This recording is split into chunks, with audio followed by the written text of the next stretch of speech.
Bonjour, bonjour, bienvenue sur l'envol des mots, j'espère que vous allez bien. Aujourd'hui, petite update, lecture du mois de mai, enfin petit, il y a 9 livres à vous présenter. Et franchement, il y a eu vraiment de très bonnes lectures, vraiment. Et ce mois-ci, 2 coups de cœur, les 2 premiers coups de cœur de l'année, parce que je tiens à préciser quand même que depuis janvier, il n'y a eu aucun coup de cœur. Là, il y en a 2. Il y en a 2 en un mois, c'est incroyable. Incroyable. Donc j'ai commencé le mois par lire Losing Hope de Colleen Hoover. Donc ici nous suivons Dean Holder, donc Holder quoi. Donc en fait c'est l'histoire de Sky tout simplement dans Hopeless. C'est l'histoire de Sky sous le regard de Holder. Donc ici je trouve qu'il y a vraiment un petit truc en plus par rapport à Hopeless. Que dans Hopeless nous avons vraiment l'histoire principale avec Sky et les secrets et tout ça, et les secrets et tout qu'elle découvre, etc. Et ici, Holder, nous suivons exactement la même histoire, sauf que c'est le point de vue de Holder, donc on apprend à mieux le connaître lui, on apprend à connaître un peu plus sa famille, lui on apprend aussi, parce qu'il a eu quelques drames dans sa famille aussi, donc on apprend vraiment beaucoup de choses sur lui qui nous fait comprendre ses réactions sur certaines choses dans Hopeless, voilà. Et franchement, je trouvais que c'était vraiment une plus-value au texte original en fait, voilà. J'ai vraiment bien aimé et Holder quoi, voilà, Holder. Donc ici il n'y a pas de post-it, mais je crois que j'ai annoté dans le livre en fait directement que je n'avais plus de post-it, donc voilà, mais il a quand même annoté, voilà. Donc voilà pour le premier, je vous ai déjà parlé de Hopeless dans une autre vidéo, donc je vais pas vous en reparler ici, hein. C'est pour ça que là, sur celui-là, c'est vite fait, hein, voilà. Mais du coup, j'ai beaucoup aimé ma lecture, c'était vraiment très sympa, vraiment. Ensuite, j'ai continué avec Finding Cinderella de Colleen Hoover. C'est un tome compagnon aux 2 autres. Et ici, nous suivons Daniel et Six. Donc Daniel est le meilleur ami de Holder et Six est la meilleure amie de Sky. Voilà. C'est une petite romance toute mignonne entre Daniel et Six, du coup. Daniel, comment dire... attendez, que je me remette le résumé en tête concrètement. Ouais, en gros, un jour, Daniel s'isole, en fait, il a un trou dans son emploi du temps, et comme il a pas envie, en fait, c'est sa mec qui a les cours, voilà, quoi, vous voyez, il y a un trou dans son emploi du temps, il prévient personne, et du coup, jusqu'à ce que quelqu'un se rende compte qu'il a un trou, lui, dans son emploi du temps, et lui, il se cache dans un... comment ça s'appelle? Là où là où il y a en gros, les femmes de ménage entreposent je crois que c'est un truc comme ça, hein. Un placard à balai, un truc comme ça, enfin je suis pas sûre, mais dans un truc comme ça, une salle obscure et tout, dont il a la clé, enfin voilà. Enfin bon, c'est tout. Et du coup, un beau jour qu'il était là en train de faire la sieste, parce que oui, généralement il dort dans ces moments-là, Daniel.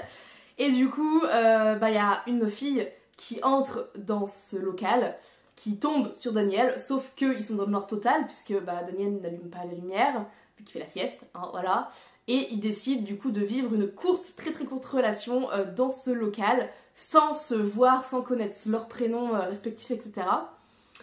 Donc c'est tout. Et en fait, quelques mois plus tard, Daniel reconnaît que c'est Six qui était dans ce local. Et là, il se rend compte que, waouh, enfin, quand même, hein, c'est pas commun, j'ai envie de dire. Et à partir de là, c'est pareil, nous avons comment dire, un petit arc, vraiment petit parce que c'est pas vraiment approfondi, mais sur les grossesses, voilà, c'est un peu spoilé, mais bon, je préfère en parler quand même, parce que ça peut être trigger pour certains et certaines, donc voilà. Donc là, en gros, nous avons un petit arc par rapport à Six, sur du coup, donc, les grossesses jeunes et tout ce qui s'ensuit.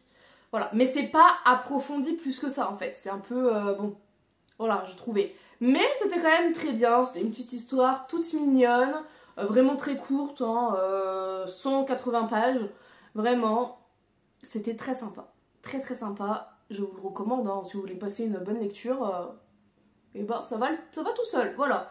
Ça va tout seul.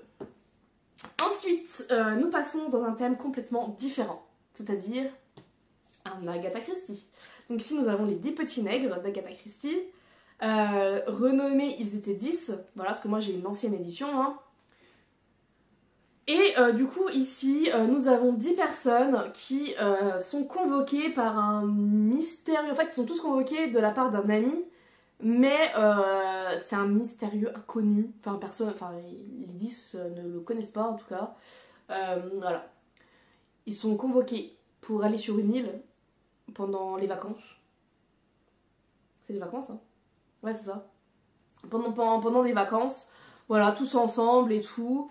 Et dès la première nuit, déjà, le premier soir, il y a un meurtre. Voilà, voilà. Donc s'ensuit une enquête de la part des personnages, de qui ça pourrait être le meurtrier,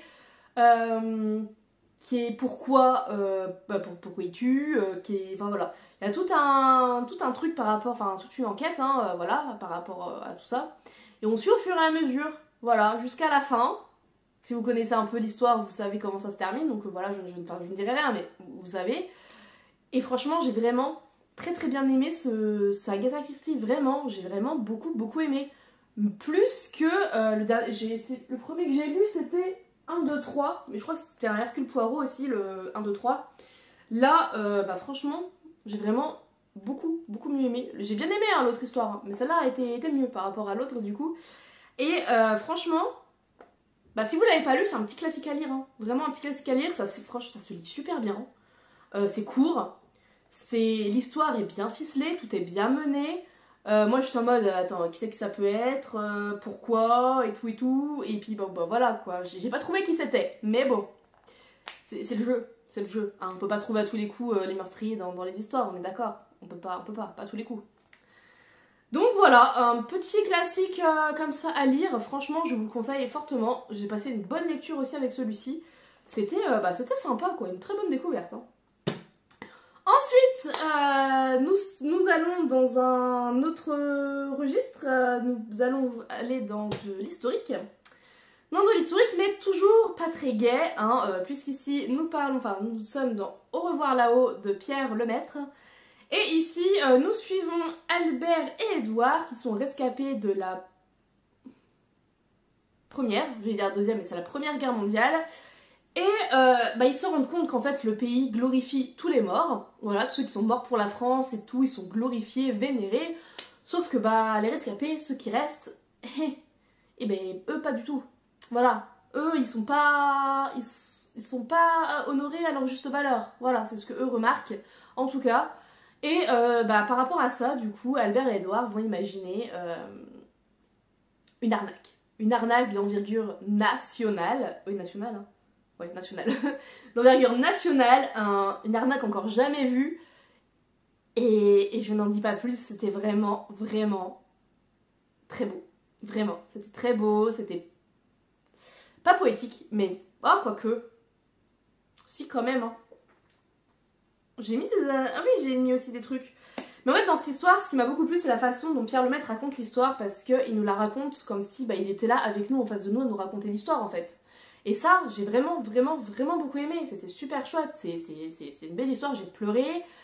Puis la fin. En fait, je me doutais que ça allait se terminer comme ça parce qu'au fil de l'histoire, tu te rends compte que les deux personnages qui sont revenus, ils sont détruits. Hein. Ils sont détruits par la guerre. Puis il y en a un, il y a Albert qui a découvert quelque chose pendant le champ de bataille. Il a découvert un truc. Bon, je peux pas vous spoiler, mais voilà, il a découvert quelque chose. Et du coup, ça le turlupine et bon, c'est voilà. Et voilà, mais voilà. Du coup, comme ils sont un peu, le mot est faible, ils sont détruits du coup par la guerre. Nous suivons ces deux hommes qui font face, qui essayent de survivre. Et leur arnaque, elle est très bien faite. Hein. Très bien faite quand même leur arnaque et rien à dire là-dessus. Donc voilà, c'est un gros pavé hein, quand même, il fait 800... Non, je suis un peu... Hein, il fait pas 800 quand même. Il fait... 615 pages, voilà, mais c'est quand même un pavé, hein, 615 pages. Et réellement, je pense qu'il ne plaira pas à tout le monde parce qu'il y a quand même des longueurs. Moi personnellement, c'est ce qui m'a plu dans cette histoire. C'est le fait qu'il y ait quelques longueurs pour mieux apprendre à connaître les personnages. On suit plein de personnages quand même, on suit plusieurs persos, plusieurs choses dans cette histoire. Et c'est ça qui m'a vraiment plu parce qu'au final, l'histoire d'Arnak, elle arrive vers la fin, enfin vers le milieu vers le milieu de l'histoire. Et moi, c'est ça qui m'a plu en fait. C'est ça qui m'a plu, c'est qu'on prenait vraiment le temps. Mais je sais que ça pourra pas plaire à tout le monde. Mais quoi qu'il en soit, franchement, Pierre Lemaitre a une plume incroyable. Franchement, j'ai trop envie d'en lire d'autres du coup. Donc je pense que j'en achèterai d'autres. Voilà. Donc si jamais vous avez envie de vous lancer, et ben voilà, allez-y. Si vous aimez l'historique, les choses historiques, les histoires historiques et le fait que ça prend son temps, et ben allez-y, parce que vous n'allez pas être déçus. Hein. J'ai pleuré pour ce roman. Très très bonne lecture. Voilà, enfin très bonne lecture. D'ailleurs, j'ai envie de voir le film du coup maintenant. Le film il est sorti en 2017. Enfin, du coup maintenant j'ai envie de voir le film. Ensuite, toujours dans une vibes très très gay, hein, voilà. Nous avons Changé l'eau des fleurs de Valérie Perrin. Ici, nous suivons Violette Toussaint, qui est garde cimetière dans une petite ville de Bourgogne. Il y a beaucoup de passages dans sa loge. Voilà, des gens qui viennent boire un café pour avoir du soutien par rapport au... Parce que du coup, garde cimetière, hein, voilà. Pour avoir du soutien par rapport au deuil qu'ils sont en train de faire, pour discuter, ou même juste les collègues de Violette Toussaint, parce qu'elle a des collègues, les fossoyeurs, voilà. Les fossoyeurs viennent la voir pour discuter, pour rigoler et tout. Et bon voilà. Voilà pour le résumé. Oui c'est ça, voilà, en gros voilà pour le résumé.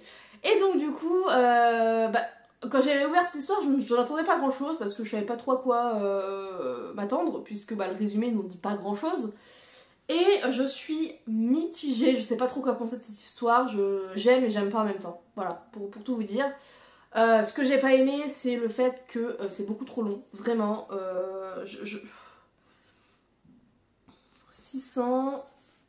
665 pages, voilà. C'est beaucoup trop long pour l'histoire en fait. Pour moi, il y a 300 pages en trop quoi. Réellement, pour moi, 300 pages en trop. Après, je dis pas que c'est mauvais, hein. Au contraire, la plume est bien écrite pour moi, elle a quand même une belle plume. C'est bien écrit. J'ai beaucoup aimé l'histoire de Violette parce qu'on suit l'histoire de Violette. Je sais plus à partir de quel âge par contre. Mais on la suit assez jeune.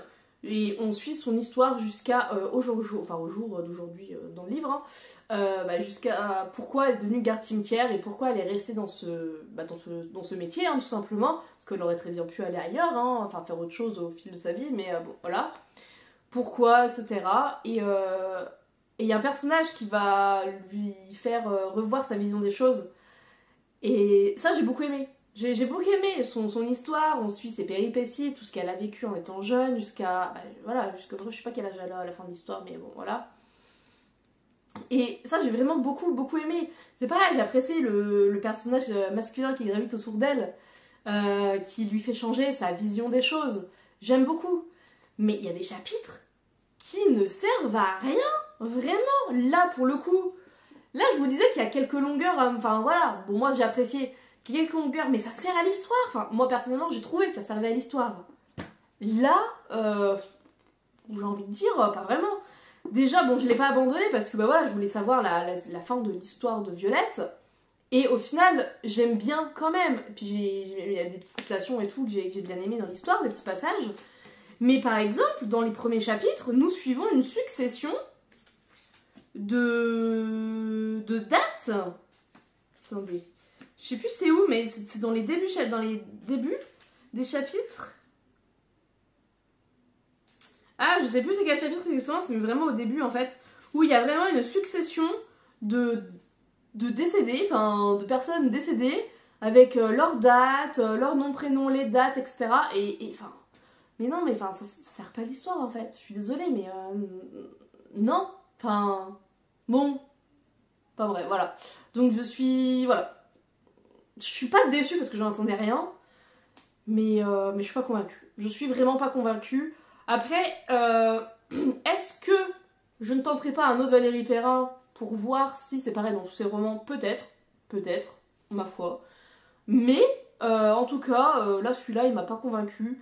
Voilà, donc en gros c'est pour ça que je vous dis j'ai aimé sans aimer. Je sais pas si vous l'avez lu, ce que vous en avez pensé, dites-moi dans les commentaires parce que je suis vraiment curieuse d'avoir vos avis dans les commentaires. Après moi j'ai vu des avis sur Livre Addict ou Booknote par exemple qui beaucoup étaient d'accord avec moi quoi, sur le fait qu'il y a beaucoup de chapitres qui ne servent à rien et que bah, l'histoire aurait pu être bouclée en 300 pages en moins en fait, donc en 300 pages du coup. En 360 pages ça pouvait être bouclé l'histoire, enfin voilà. Après, franchement, j'ai trouvé la plume de l'autrice pas mal. Vraiment, j'ai bien aimé sa plume. Voilà. Donc voilà, après c'était juste un... Peut-être soit le roman n'était pas fait pour moi, soit c'était pas le moment pour moi de le lire, peut-être aussi. Hein. C'est possible aussi. Donc voilà. Ensuite, nous arrivons également dans le thème du gay, hein, parce que voyez-vous, ce mois-ci, j'ai pas lu des choses très très gays, hein, quand même, mis à part, quoique même Hopeless, enfin, Losing Hope et Finding Cinderella, enfin, Finding Cinderella est quand même un peu plus joyeux que Losing Hope, hein, mais il se passe quand même des choses dures dans ces romans, donc en fait, dans tous, on parle de mort quand même, hein, dans tous les romans hein, que j'ai lus ce mois-ci. Bon, va falloir changer de registre hein, pour le mois prochain. Ça serait bien. Sinon je vais déprimer. Hein. Donc ici nous 1, 2, 3, 4, 5. J'ai lu ensuite La bibliothèque de minuit de Matt Haig. Ici nous suivons Nora qui a 35 ans et qui a l'impression d'avoir tout raté de sa vie. Un jour elle décide de mettre fin à ses jours et elle se retrouve dans la bibliothèque de minuit. La bibliothèque de minuit, c'est une grande bibliothèque avec une bibliothécaire à l'intérieur. Et en fait, il y a plein de livres. Il y a plein de livres sur les étagères, tout ça. Et en fait, Noracide a le choix de vivre plusieurs vies dans toute la bibliothèque. Voilà. Elle doit de voir ce qui se serait passé si, je ne sais pas, admettons... parce que là elle fait de la musique, elle a fait de la musique plutôt étant jeune dans l'histoire, donc si elle était devenue chanteuse, qu'est-ce qui se serait passé? Si elle n'avait pas rompu avec son mec de l'époque, qu'est-ce qui se serait passé? Si, je sais pas, si elle s'était mariée, qu'est-ce qui se serait passé, etc. Enfin bref, des vies comme ça, limitées sur des choses qu'elle a vécues, qu'elle a faites, et qu'est-ce qui se serait passé en fait, si elle avait fait tel ou tel choix. Et du coup, c'est un roman qui parle de la vie en général, et de savoir qu'est-ce qu'une vie heureuse au final. Et la question est très très dure, c'est compliqué hein, de savoir qu'est-ce qu'une vie heureuse en vrai, parce que une vie heureuse ça dépend de chacun, ça dépend de comment chacun voit la vie. Qu'il y en a, une vie heureuse pour eux ça va être, je sais pas, d'une réussite professionnelle, pour d'autres ça va être une réussite sociale, ou enfin que sais-je, mais voilà, donc du coup dans cette histoire-là on aborde ça, ça a un côté très développement personnel que j'ai beaucoup aimé. Je n'ai jamais lu de livre de développement personnel à proprement parler, mais celui-ci il en fait, je le mettrai quand même dans un développement personnel. Un petit peu, hein, voilà, parce qu'il y a quand même une histoire et tout, hein. Donc voilà, franchement, c'est vraiment sympa, j'ai vraiment beaucoup aimé. Il y a pas mal de citations aussi, ou de passages, hein, qui m'a plu dans ce roman. Là, par exemple, je vais vous en lire une, qui dit « Il ne faut jamais sous-estimer l'importance énorme des petites choses. Ne l'oublie jamais. » Voilà, et c'est vrai, une toute petite chose, ça a une importance au final. Voilà. Et non, franchement, c'est une très bonne lecture, j'ai vraiment beaucoup aimé. Voilà, après, ce que je pourrais lui reprocher, c'est peut-être quelques longueurs de temps à autre quand même. Il y a quelques longueurs dans cette histoire. Ça, je ne dis pas. Mais dans l'ensemble, franchement, c'est une très belle histoire. Je vais verser ma petite larme en plus dans cette histoire. Vraiment, parce que du coup, voilà. Nora, à travers ses expériences, on la voit évoluer. On la voit, parce qu'au tout début, elle est en mode j'ai raté ma vie, qu'est-ce que je vais faire, etc. Enfin, elle est complètement dépassée. Elle est dépressive, etc. Vous voyez? Et en fait, au fil des vies, du coup, ce qu'on suit les vies du coup de Nora, hein, cette histoire, les différentes vies dans la bibliothèque de minuit, et on la voit évoluer, on la voit grandir, on la voit changer de position sur certains sujets, sur certaines choses. Et c'est vraiment super intéressant à lire. Vraiment, je vous le recommande. Je vous recommande cette histoire qui est vraiment très sympa pour passer un beau moment, même si le sujet est un peu triste hein, quand même, j'ai envie de dire. C'est quand même un peu triste, hein, vraiment. Mais très bonne histoire. Franchement, j'ai beaucoup aimé. Ensuite, nous avons lu La vie invisible d'Adi Larue de V.E. Schwab. Premier coup de cœur de l'année. Premier coup de cœur de l'année. Premier coup de cœur de l'année. Ouais, je suis en train de péter un câble, tout va bien, tout va bien. Ça fait 20 minutes hein, que je tourne quand même déjà. Donc ici nous suivons Adi en 1714. Elle a passé un pacte. Un pacte pour échapper à un événement fâcheux, voilà. Moi j'aurais été à sa place, j'aurais pas non plus aimé qu'on me fasse ça personnellement, enfin bref. Donc du coup, elle a passé un pacte avec une entité qui se dit plus vieux que le diable, donc je peux pas dire que c'est le diable, parce que lui se dit plus vieux que le diable, donc bon, voilà. Mais en gros c'est un dieu, parce que du coup Adi, en fait, elle prie les anciens dieux. En 1714, elle prie les anciens dieux avec, comment ça s'appelle? Je sais plus, enfin avec une personne de son entourage qui lui a appris à le faire, et cette personne lui a dit de ne jamais, au grand jamais, prier la nuit. Voilà, parce qu'on ne sait jamais qui peut répondre en pleine nuit. Et elle a prié jusqu'à la tombée de la nuit, un dieu est arrivé, elle lui a demandé ce qu'elle voulait, et elle a passé un pacte, et du coup, avec ce pacte, elle se rend compte que personne ne se souvient d'elle. En fait, Adi, si vous rencontrez Adi, vous allez discuter avec elle un moment, tout ça, tant que vous êtes en sa présence, tout va bien, tout se passe bien, vous discutez, vous rigolez, vous faites des choses, enfin bref, voilà. Mais dès que tu vas aux toilettes et que tu reviens, tu as oublié qui était cette personne. Et tu es là en mode, t'es qui toi? Voilà. Donc c'est très très compliqué, elle a mis très longtemps aussi elle-même à comprendre sa malédiction, parce que bon, c'est une malédiction. Et nous avons également les thèmes tels que qu'est-ce qu'une vie si elle ne s'arrête jamais? Qu'est-ce que... Enfin, sur le thème de, comment dire, du temps qui passe. Voilà, du fait qu'on n'a jamais assez de temps, en fait, dans la vie, qu'on voudrait toujours plus, mais que la vie s'arrête toujours trop tôt. Voilà, ça nous parle de la vie également, du temps qui passe, du temps qui passe trop vite, de la peur aussi du temps qui passe, parce que nous avons un personnage dedans qui a peur du temps, pour une raison, je ne dirais pas. Mais franchement, j'ai vraiment beaucoup aimé ce roman, il est incroyable, mais vraiment incroyable. Pas mal de passages hein, qui m'ont plu dans cette histoire, j'ai pleuré. La fin en fait, j'ai découvert la fin, enfin, une partie de la fin. Parce que bon, à la fin, il se passe un truc. Voilà, enfin, le dénouement de l'histoire, il se passe un truc à la fin. Et j'ai découvert un premier élément. Mais je m'attendais pas à la fin, à la toute fin. Je m'attendais pas à ça, en fait. Et franchement, c'est tellement bien. J'adore. J'adore. J'ai même du mal à en parler tellement j'aime ce roman. C'est incroyable. Vraiment, c'est un roman, si vous le lisez. Et que si vous l'appréciez, vous l'aimez. Franchement, il restera avec vous pendant longtemps. Voilà, je ne pense pas l'oublier demain. Hein. Clairement, je ne pense pas. Donc, non, franchement, il est incroyable. Incroyable. Vraiment, je sais pas si je peux vous... Si je peux tomber sur une citation qui m'a bien plu. Je vais regarder un petit peu tout ça. Non, c'est avant.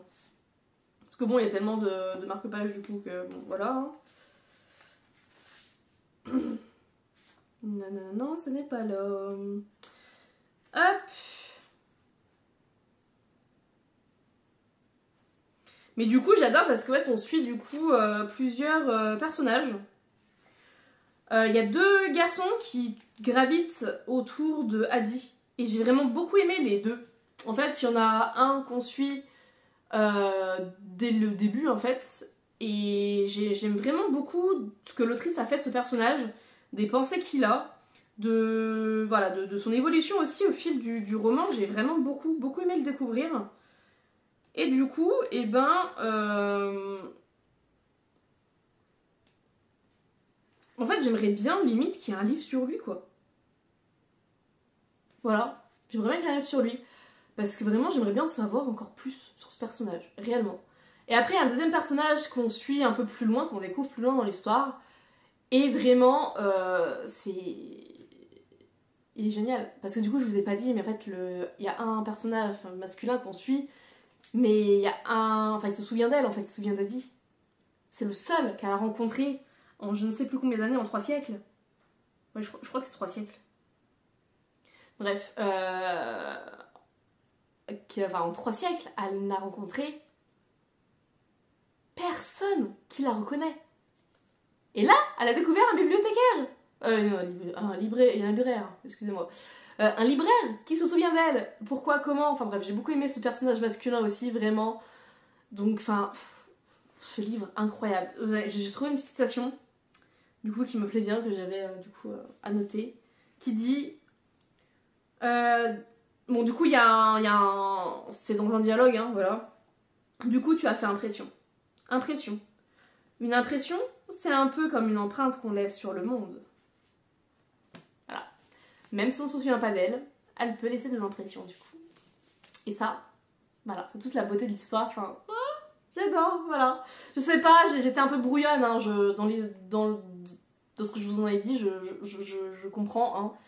Mais je suis tellement, vraiment touchée par ce livre que j'arrive pas vraiment comment dire, être cohérente en fait. Voilà. Donc j'espère que ça vous a donné envie de le lire ou de le découvrir. Je sais pas si vous l'avez lu, si vous l'avez aimé. Je sais qu'il y a beaucoup d'avis qui disent, enfin beaucoup de commentaires qui disent qu'il y a des longueurs et tout dans l'histoire. Moi franchement, ça m'a vraiment plu du début à la fin. Pour moi, il n'y a eu aucune longueur. Pour moi, en fait, tout était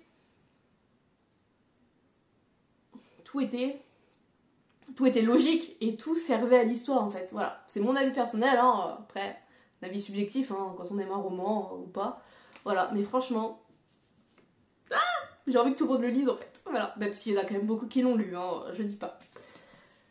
Ensuite, nous avons lu... Il manque un roman là, non? Je suis en train de me demander... Non, c'est bon? Non, c'est bon, c'est moi qui déraille. Nous avons lu un autre coup de cœur. Un autre coup de cœur. Un deuxième coup de cœur, un deuxième coup de cœur. Ouais, tout va bien. Donc Le Temps des sorcières de Alexis Harreau aux éditions Le Rayon Imaginaire. Alors je sais pas c'est quelle édition. Ah, c'est Hachette Heroes. C'est marqué derrière. Voilà. Un livre qui m'a coûté 28 balles. Voilà, oui, je le répète parce que ça me choque. Voilà, bon, je sais que tout augmente et franchement, c'est un beau livre. Hein.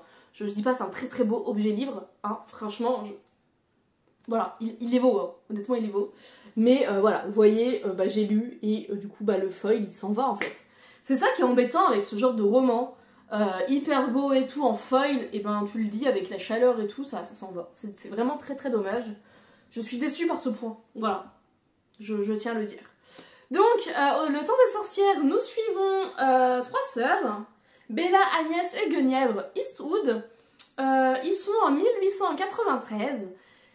Ces 3 sœurs ne se sont pas vues pendant 7 ans. Coupage de pont, pendant 7 ans, elles ne se sont pas vues, pas parlé, etc. Un beau jour, par un coup du sort, les 3 sœurs se retrouvent sur une place publique. Et sur cette place publique, en fait, il y a eu un regroupement de femmes pour manifester, enfin bref, c'est un regroupement de femmes, quoi, oui, pour manifester pour le droit des femmes. Pour que les femmes aient le droit de vote, pour que... Enfin là c'est surtout le droit de vote dans cette histoire. Mais on parle aussi d'autres droits au fil de l'histoire hein, quand même. Voilà. Donc elle se retrouve comme ça par un coup du sort à ce moment-là. Et là elle se rend compte qu'en gros la magie n'a peut-être pas disparu en fait. Et que la magie a envie qu'on la retrouve. Voilà. Et du coup c'est Geneviève. Parce que je confonds les 3 sœurs, donc bon, c'est un peu compliqué, je trouve, par rapport à ça. Enfin bref, c'est Geneviève, oui, la plus jeune, ouais c'est ça. La plus jeune qui, du coup, c'est surtout elle qui veut faire connaître la magie, qui veut mieux comprendre cette magie, qui, voilà. Mais après, ces 2 sœurs s'allient à elle. On se rend compte qu'il y a des secrets dans cette histoire par rapport aux 3 sœurs, que si elles ne se sont pas vues pendant 7 ans, c'est qu'il y a une bonne raison. On se rend compte qu'elles ont vécu des drames également, enfin c'est... C'est une bombe. C'est une bombe ce roman, réellement c'est génial. Sur un point de vue historique, avec le droit de vote, le droit des femmes comme je vous ai dit, nous avons les suffragettes, comment ça s'appelle, ceux qui brûlent les gens sur le bûcher, je sais plus les noms. Enfin bref, les sorcières sur le bûcher. Nous avons ça également, et franchement c'est top. Et c'est un pavé de 620 pages. Voilà, 623 pages. Mais vraiment, c'est un coup de cœur, c'est incroyable. Faut le lire, j'en avais jamais entendu parler. Hein. Franchement, c'est un roman, j'en ai jamais entendu parler sur les réseaux. Mais franchement, quand je l'ai vu, du coup, je l'ai acheté au Furet du Nord. Quand je l'ai vu, je me suis dit, ouais, ça peut être sympa et tout. Ah bah franchement, j'ai bien fait. J'ai vraiment bien fait de le prendre. Parce que c'est incroyable. Le style de l'autrice est vraiment bon. Enfin, moi, en tout cas, j'ai beaucoup aimé hein, le style de l'autrice, réellement. L'histoire, oh l'histoire. Des rebondissements jusqu'à la dernière page, il y a des rebondissements. Franchement, j'ai versé ma larme, j'ai pleuré dans ce roman. J'étais en colère, j'ai été triste, j'ai ri, j'ai soupiré, j'ai levé les yeux au ciel, j'étais énervée contre des personnages, j'avais envie de les baffer, de les tarter. Enfin bref, voilà, j'ai eu toutes les émotions possibles et inimaginables avec ce roman, et vraiment, c'est incroyable, incroyable. Sachant qu'en plus, j'avais tellement pas envie de quitter cette histoire que je l'ai laissé 2-3 jours de côté. Je ne l'ai pas lu pendant 2-3 jours. Parce que je ne voulais pas quitter les personnages, je ne voulais pas quitter cet univers qui est incroyable. Et au final, je l'ai lu au total en 3 jours. Si je compte pas la pause, ça fait à peu près 3 jours que je l'ai lu. C'est dévoré, ça se lit vraiment très vite. Alors oui, c'est écrit petit, les chapitres sont longs, hein, voilà. C'est écrit petit, les chapitres sont longs, ils font 10-15 pages, voire plus pour certains, mais vraiment, il vaut le coup. Il vaut le coup de se mettre dedans, sachant que quand t'as une histoire, quand t'es à fond dedans, quand tu vois pas les pages passer. Tu ne vois pas les pages passer, parce que vraiment, il se passe tellement de choses dans cette histoire, et comment dire, j'ai perdu ma phrase, je sais plus ce que j'ai perdu ma phrase là, ça y est. En gros, dans cette histoire, on nous parle de sorcières, on nous parle de droits des femmes, mais avant tout, on nous parle de liberté en fait, la liberté des femmes. Parce qu'au final, on nous dit que la sorcellerie, c'est une manière pour les femmes d'être libres, d'agir comme elles le veulent, tout simplement. Parce que du coup, la magie, pour que la magie renaisse, il y a 3 choses. Il faut savoir l'écouter, il faut savoir... Attendez, je sais plus... Ouais, il faut la volonté. Savoir l'écouter et lui parler, tout simplement. Enfin, franchement, c'est incroyable. Incroyable. C'est fou. C'est fou, je sais même pas trop non plus, pareil comme La vie invisible, La vie de la rue. Je ne sais même pas réellement comment vous en parler, tellement j'ai aimé l'histoire, tellement ce que j'ai ressenti dans cette histoire, c'est fort. C'est voilà, un gros coup de cœur. Et j'ai qu'une chose à vous dire. Procurez-vous ce roman. Alors oui, il vaut cher, je suis d'accord, mais ça vaut le coup. Enfin, moi en tout cas, pour moi, ça vaut le coup. Après, je sais pas s'il est trouvable en bibliothèque par exemple, mais si vous avez l'occasion, franchement, moi je vous le conseille. Si vous aimez les histoires de sorcières, les histoires aussi historiques, parce que ça mêle sorcellerie et historique. Donc vraiment, moi je trouve que les deux ensemble vont vraiment très bien. C'est incroyable. Incroyable, vraiment, voilà. Je fonds. En plus, ah oui, je vous ai pas dit, il y a deux petites romances. Alors, les romances, honnêtement, ce n'est pas du tout au premier plan. Si vous avez, enfin, voilà. Moi, dans ce genre d'histoire, généralement, j'ai peur qu'il y ait une romance au premier plan qui prend toute l'histoire et tout. Bah, en fait, là, pas du tout. Alors là, il y a des romances, vraiment. Mais, c'est pas l'objectif premier de l'histoire, vous voyez. Les romances sont en arrière-fond. Il y a 2 romances en arrière-fond. Mais vraiment, en arrière-fond, c'est pas le but principal de l'histoire. Et c'est ça qui est bien. Ça change. Ça change, vraiment. Ça, c'est pareil. Ça, j'ai vraiment beaucoup aimé le fait que voilà, qu'il n'y ait pas de...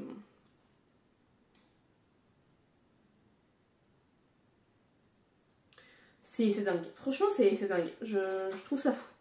Ce roman est incroyable. Voilà, je me répète, hein, je le sais, mais bon, c'est tout, hein. C'est comme ça.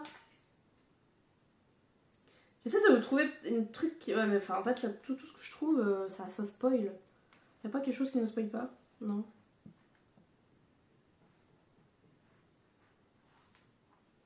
J'ai pas avoir citation qui spoil pas, c'est pas possible.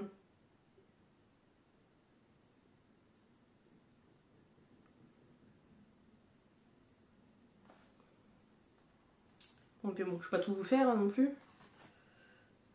Hop. Non, y a rien qui spoil pas en tout cas. Enfin bref. Vraiment, si vous avez l'occasion de le lire, procurez-vous-le. Il est incroyable. Et le dernier livre, le dernier de cette update lecture de 9 romans. On a 9 1, 2, 3, 4, 5, 6. Ouais, c'est ça. Une pièce de théâtre. Roméo et Juliette de William Shakespeare. Et la première fois... Non, j'ai déjà eu du théâtre avec Antigone, que j'avais beaucoup aimé à l'époque. Bon, ça date, hein, c'était au lycée. Enfin bref. Et Roméo et Juliette, je l'avais eu en boîte à livres, donc je ne l'ai pas payé. Et en vrai, j'ai beaucoup aimé. J'ai beaucoup aimé Roméo et Juliette. Bon, vous connaissez l'histoire de Roméo et Juliette, hein. Deux âmes sœurs qui ne peuvent pas être ensemble parce que leurs familles sont ennemies. On sait que c'est une histoire tragique, on sait comment ça se termine. Et je connais cette histoire parce que bah c'est une histoire que tout le monde connaît, même sans avoir lu le roman. La pièce de théâtre, tout le monde connaît cette histoire, on est d'accord. Je pense pas me tromper en me disant ça. Et moi j'avais découverte avec la pièce de théâtre, la comédie musicale à l'époque. Ça date, vraiment. J'étais petite en plus à ce moment-là, mais j'adorais. Enfin bref, voilà. Donc du coup là j'ai lu l'histoire originale et c'est toujours bien de lire une histoire originale. C'est un classique vraiment à lire. Et je pense lire d'autres pièces de théâtre de William Shakespeare parce que j'aime vraiment beaucoup comment il écrit en fait. J'aime bien son style. Et alors oui, il y a eu quelques longueurs dans ce pièce de théâtre qui est déjà très courte. Mais honnêtement ça m'a pas choqué. Ça ne m'a pas choqué. Parce que c'est pareil, j'ai regardé les commentaires et ils disaient qu'il y avait des longueurs. Mais en même temps il y a 126 pages. Il y a 126 pages. Bon, c'est court quand même. Alors oui, je dis pas, il y a 2-3 trucs, mais il n'y a pas grand chose quoi en longueur. J'ai envie de dire, ça va. Ça va.